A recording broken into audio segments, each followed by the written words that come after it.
Assalamualaikum warahmatullahi wabarakatuh.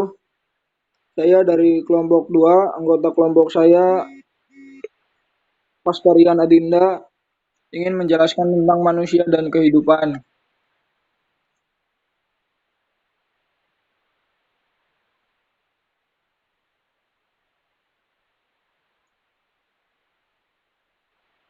Perjalanan hidup manusia dari alam ruh sampai alam akhirat.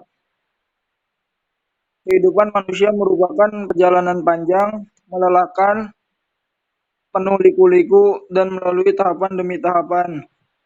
Berawal dari alam arwah, alam rahim, alam dunia, alam barzah, sampai pada alam akhirat yang berujung pada tempat persinggahan terakhir bagi manusia, surga atau neraka. Al-Quran dan Sunnah telah menceritakan setiap fase dari perjalanan. Al-Quran diturunkan Allah Subhanahu wa Ta'ala kepada Nabi Muhammad SAW berfungsi untuk memberikan pedoman bagi umat manusia tentang perjalanan rihlah tersebut. Suatu rihlah panjang yang akan dilalui oleh setiap manusia tanpa terkecuali.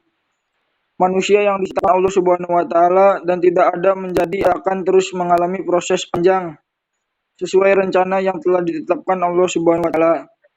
Rasulullah SAW semakin mengokohkan tentang kisah Rilatul Insan tersebut. Yang pertama, langsung saja masuk ke poin-poinnya. 1. Alam arwah.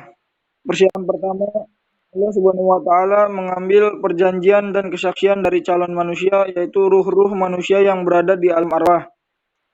Allah Subhanahu wa Ta'ala mengambil sumpah kepada mereka sebagai masuk dalam Al-Quran. Dan ingatlah ketika Tuhan mengeluarkan keturunan anak-anak Adam dari sulbi mereka, dan Allah Subhanahu wa Ta'ala mengambil kesaksian dan berfirman, "Bukankah aku ini Tuhanmu?" Mereka menjawab, "Betul, Engkau Tuhan kami. Kami menjadi saksi. Kami lakukan itu agar di hari kiamat kamu tidak mengatakan sesungguhnya kami Bani Adam adalah orang-orang yang terhadap keesaan Tuhan." Al-A'raf ayat 172. Dengan perjanjian ini, maka seluruh manusia lahir ke dunia sudah memiliki nilai, yaitu nilai fitrah beriman kepada Allah dan agama yang lurus. Maka telah menciptakan manusia menurut fitrah tersebut. Tidak ada perubahan pada fitrah Allah, pula agama yang lurus. Tapi kebanyakan manusia tidak mengetahui. Ar-Rum ayat 30. Rasulullah SAW bersabda, setiap anak dilahirkan secara fitrah, maka kedua orang tuanya yang menjadikan Yahudi atau Nasrani atau Majusi. Hadis riwayat Bukhari. Lanjut ke poin kedua, yaitu alam rahim. Rihlah pertama yang akan dilalui manusia dalam kehidupan di alam rahim adalah 40 hari berupa nutfah, 40 hari berupa alaqah atau gumpalan darah, dan 40 hari berupa mudghah atau gumpalan daging. Kemudian ditiupkan ruh dan jadilah janin yang sempurna. Setelah kurang lebih 9 bulan, maka lahirlah manusia ke dunia. Allah Subhanahu wa Ta'ala berfirman, "Hai manusia, jika kamu dalam keraguan tentang kebangkitan dari kubur, maka ketahuilah sesungguhnya Kami telah menjadikan kamu dari tanah, kemudian dari setetes mani, kemudian dari segumpal darah, kemudian dari segumpal daging yang sempurna kejadiannya dan yang tidak sempurna, agar Kami jelaskan kepada kamu dan Kami tetapkan dalam rahim apa yang Kami kehendaki sampai waktu yang sudah ditentukan.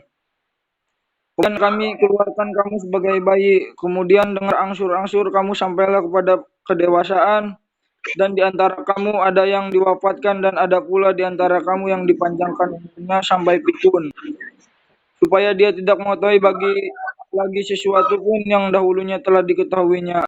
Dan kamu lihat bumi ini kering, kemudian apabila telah Kami turunkan air di atasnya, hiduplah bumi itu dan suburlah dan menumbuhkan berbagai tumbuhan yang indah. Al-Hajj ayat 5. Setelah mencapai 6 bulan sampai 9 bulan atau lebih, persyaratan untuk hidup normal sudah lengkap seperti indera, akal, dan hati, maka lahirlah manusia ke dunia dalam keadaan telanjang, belum bisa apa-apa dan tidak memiliki apa-apa. Poin selanjutnya, yang ketiga, yaitu alam dunia. Di dunia, perjalanan manusia melalui proses panjang, dari mulai bayi yang minum air susu ibu, lalu tumbuh menjadi anak-anak, remaja, dan baligh. selanjutnya menjadi dewasa, tua, dan akhir dengan meninggal. Proses ini berjalan sama antara satu orang dengan orang lainnya. Kematian akan datang kapanpun saja menjemput manusia dan tidak mengenal usia. Sebagian meninggal masih bayi, sebagian lagi saat masih anak-anak, sebagian yang lain ketika sudah remaja atau dewasa. Sebagian lainnya pun ketika sudah tua bahkan pikun. Di dunia inilah manusia bersama dengan jin mendapat taklif atau tugas dari Allah, yaitu untuk beribadah. Dan dalam menjalani taklifnya dunia, manusia dibatasi oleh 4 dimensi. Dimensi pertama yaitu dimensi tempat, yaitu bumi sebagai tempat dah. Kemudian dimensi waktu, yaitu sebuah target waktu beribadah. Kemudian diri sebagai modal dalam ibadah. Dan dimensi pedoman hidup, yaitu ajaran Islam yang menjadi landasan Allah Subhanahu wa taala telah melengkapi manusia dengan perangkat hidup agar menjalani hidupnya di muka bumi tidak tersesat. Telah mengutus Rasulnya, menurunkan wahyu Al-Quran dan hadis sebagai penjelas, agar manusia dapat mengaplikasikan pedoman jelas tanpa keraguan. Untuk poin selanjutnya akan diteruskan oleh teman saya. Silakan untuk Rian Pasca Dinda. Baik, saya lanjutkan poin selanjutnya, yaitu alam barzah. Fase berikutnya manusia akan masuk ke alam kubur atau alam barzah. Di sana mereka tinggal sendiri. Yang akan menemaninya adalah amal di kubur adalah tanam dari taman-taman surga atau lembah dari lembah-lembah neraka. Manusia juga akan mengetahui nasibnya ketika mereka berada di alam barzah, apakah termasuk ahli surga atau ahli neraka. Jika seorang menjadi penghuni surga, maka diberikan baginya di pagi dan sore, bahwa surga yang mereka rasakan, dan sebaliknya jika penghuni neraka, itu neraka pun akan dibawakan pagi dan sore, dia akan merasakan hawa panas neraka. Selanjutnya poin kelima yaitu alam akhir. Dari laburnya ada kehidupan dari akhir dengan segala rinciannya. Kehidupan akhir dengan terjadinya kiamat berupa kerusakan total seluruh alam semesta. Peristiwa setelah kiamat adalah masa itu seluruh manusia dari Nabi Adam alaihissalam sampai manusia terakhir dikumpulkan dalam satu tempat. Di sana manusia dikumpulkan dalam keadaan tidak beralas kaki, telanjang, dan belum dihitan.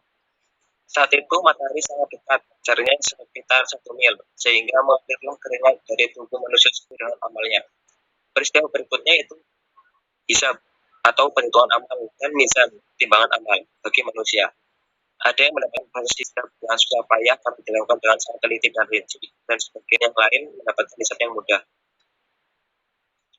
Selanjutnya ada ragam orientasi hidup manusia. Ragam orientasi hidup manusia ada 3, yaitu yang pertama, kelompok yang menganggap bahwa hidup ini hanya satu kali. Yang kedua, kelompok yang menjadi dunia dan meninggalkan akhirat.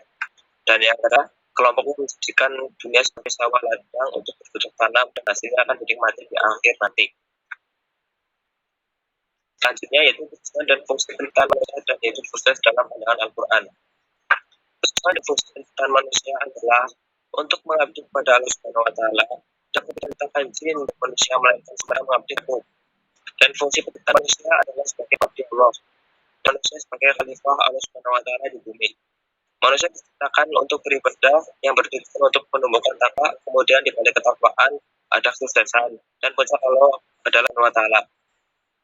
Menginginkan manusia sukses di dunia maupun di akhirat dengan mengikuti ajaran-ajaran yang ada di dalam Al-Quran sebagai kalam Allah Subhanahu wa taala dan menjauhi segala larangannya. Demikian presentasi dari kami dan lebihnya mohon maaf. Terima kasih. Wassalamualaikum warahmatullahi wabarakatuh. Wassalamualaikum warahmatullahi wabarakatuh.